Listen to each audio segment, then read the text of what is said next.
하이 내 남자친구들, 오늘도 심리상담에 관한 진솔한 이야기 씹어볼게. 오늘의 주제는 친구 같은 상담사에 대해서야. 나는 상담사가 내담자보다 위에 있어야 한다고 생각해. 물론 여기서 말하는 위가 아래를 업신여기고 자기보다 하등하게 대한다는 뜻일 리는 없지. 상담사는 때때로 내담자에게 공감을 하고 함께 울어주기도 하지만 내담자가 앞으로 한 발자국 나갈 수 있게 독려할 때도 있어야 돼. 그리고 독려의 방법에 응원과 지지도 있지만 이런 온건한 방법만으로는 움직이지 않는 내담자의 경우 다른 방법을 써야 돼. 그게 바로 직면이야.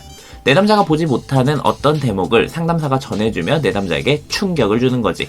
충격으로 인해 내담자는 그 사실에 대해 생각해보게 되고 삶을 바라보는 그리고 받아들이는 방식의 변화를 꾀하게 돼. 자, 이렇게 상담에서 상담사가 해야 할 역할이 다양한 만큼 상담사는 내담자와 꽤 복잡한 관계적 양상을 가지게 돼.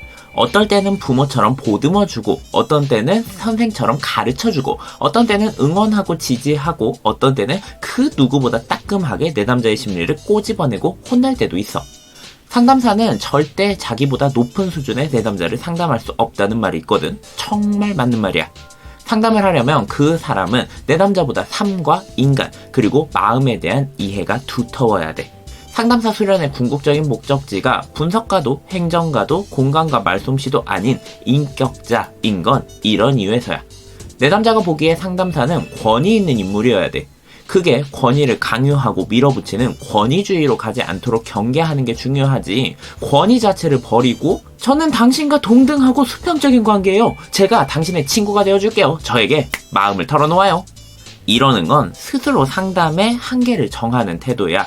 상담사가 친구 같은 모습도 할 수 있지. 나 역시 유튜브에서 형아쌤으로서 친근한 모습, 가끔은 우스꽝스러운 모습도 보이잖아. 그런데 상담 장면에서도 내가 형아쌤으로만 있을 거라고 생각해? 그렇지 않아. 내담자의 지금 상태, 상담의 진행 정도에 따라 상담에 임하는 내 모습 역시 굉장히 달라져. 그런데 상담 관계에서 친근함을 강조하며 내담자와 친구가 되려고 하는 상담사가 있어. 그래서 내담자와 일상도 공유하고 사적인 모임도 하나씩 만들며 함께하는 시간을 조금씩 늘려가지. 이들의 근거는 이래. 이 내담자는 관계에 대한 상처가 깊어. 이런 상태에서 사회로 나가봤자 관계에서 상처가 늘어날 뿐이지. 그러니 일단 안전하고 신뢰할 수 있는 관계를 상담사와 맺고 그 안에서 익숙해진 다음 조금씩 사회에 나가도록 해야지. 이 근거에 대해 어떻게 생각해? 가만히 듣다 보니 이 말도 맞는 것 같나? 왜 그럴까? 이 주장도 맞는 말이기 때문이야. 아, 뭔 소리예요? 친구 같은 상담사는 안 된다는 거 아니었어요? 이 사람이 하는 말이 맞는 말이면 문제 없다는 거잖아요.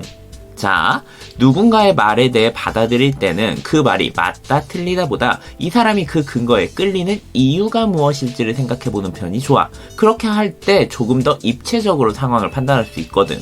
근거가 맞다 해도 그 근거를 주장하는 밑마음이 잘못되었다면 그건 문제가 있어. 문제점을 짚어보자.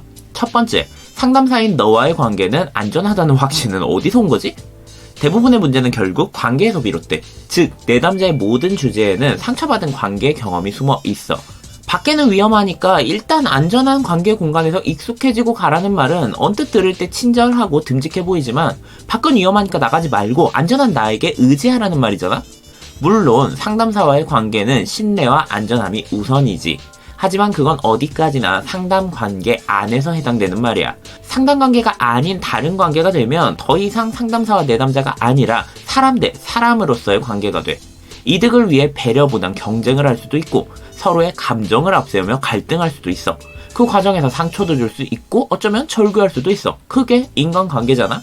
저는 다른 사람들과 달리 안전해요 라는 말은 상담사가 자기 스스로를 아주 특별한 존재로 생각하고 이를 계속 확인하고 싶게 하는 말이야. 오히려 특별보다 평범을, 비범한 능력보단 과학적인 논리를 얘기하는 상담사가 훨씬 믿을 만한 상담사야. 그는 신이 아니라 사람으로서 상담을 하고 있는 거니까. 두 번째, 그 관계 속에서 상담사는 무엇을 얻고 있지? 상담관계에서 상담사가 얻는 이득은 무엇일까? 일단 경제적인 이득이 있어.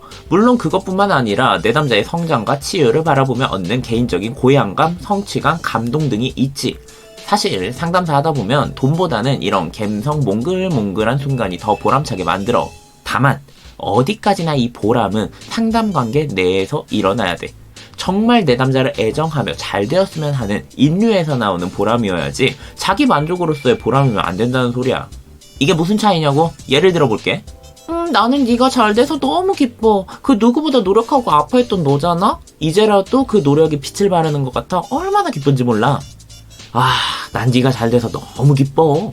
다른 사람 다 못 알아봤던 너의 가능성을 내가 봤잖아. 그 덕에 네가 이렇게 날개를 달았으니 역시 난 필요한 존재임을 다시금 증명한 셈이지. 이 두 말이 어떻게 들려?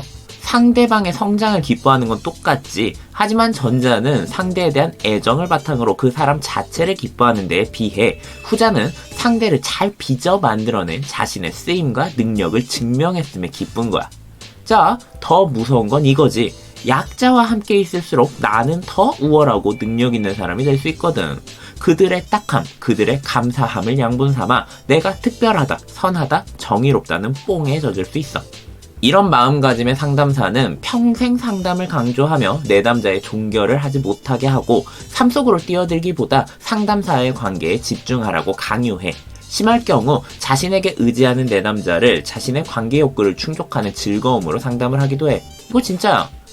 외로우니까 상담이나 좀 더 늘려야겠다. 이렇게 말하는 상담사를 진짜 본 적이 있다니까?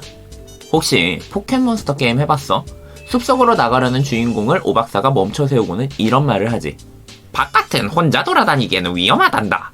그 다음 오박사는 주인공에 포켓몬을 주며 스스로 위험한 바깥을 해치고 성장할 기회를 주거든. 내담자의 자립 대신 상담사에게 의존을 권유하는 상담사는 마치 포켓몬을 주지 않는 오박사 같은 거야. 바깥에 가지 않고 태초 마을에만 살면 안전하겠지.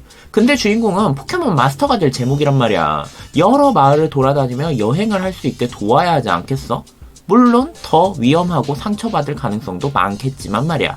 상담사는 천의 얼굴을 가지고 있어야 돼. 어쩔 때는 친구 같은 포근함과 친근함도 있어야 하지만 그것 하나만 가지고 상담을 하고 있다면 상담이 아닌 다른 직업을 가지는 게 더 훌륭한 선택이 아닐까. 자, 오늘은 여기까지. 너희들의 레트로 대건배 반짝반짝은 무슨